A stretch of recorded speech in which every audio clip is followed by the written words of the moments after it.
ما القارعة وما أدراك ما القارعة يوم يكون الناس كالفراش المبثوث وتكون الجبال كالعهن المنفوش فأما من ثقلت موازينه فهو في عيشة راضية وأما من خفت موازينه فأمه هاوية وما أدراك ما هي نار حامية بسم الله الرحمن الرحيم ألهاكم التكاثر حتى زرتم المقابر كلا سوف تعلمون ثم كلا سوف تعلمون كلا لو تعلمون علم اليقين لترون الجحيم ثم لترونها عين اليقين ثم لتسألن يومئذ عن النعيم بسم الله الرحمن الرحيم والعصر إن الإنسان لفي خسر إلا الذين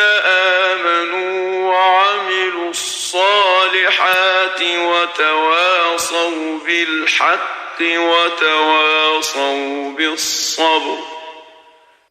بسم الله الرحمن الرحيم ويل لكل همزة لمزة الذي جمع مالا وعدده يحسب أن ماله أخلده كلا لينبذن في الحطمة وما أدراك ما الحطمة نار الله الموقدة التي تطلع على الأفئدة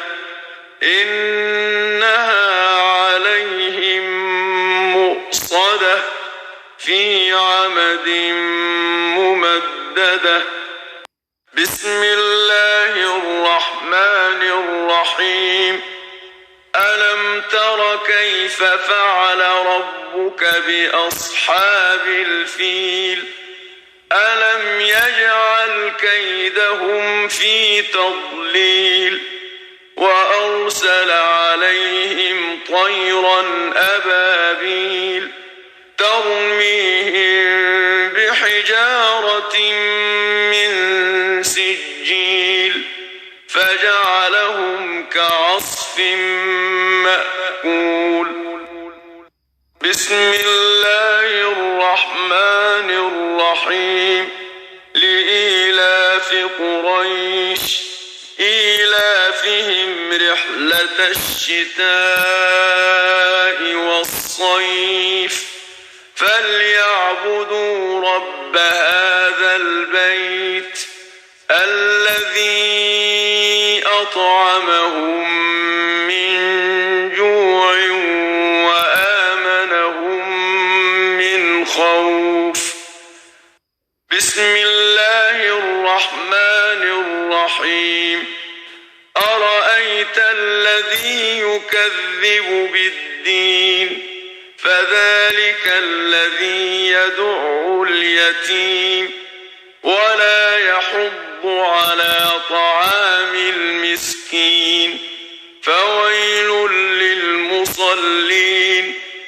الذين هم عن صلاتهم ساهون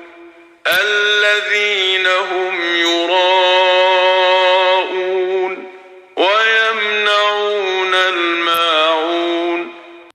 بسم الله الرحمن الرحيم إنا أعطيناك الكوثر فصل لربك وانحر إن شانئك هو الأبتر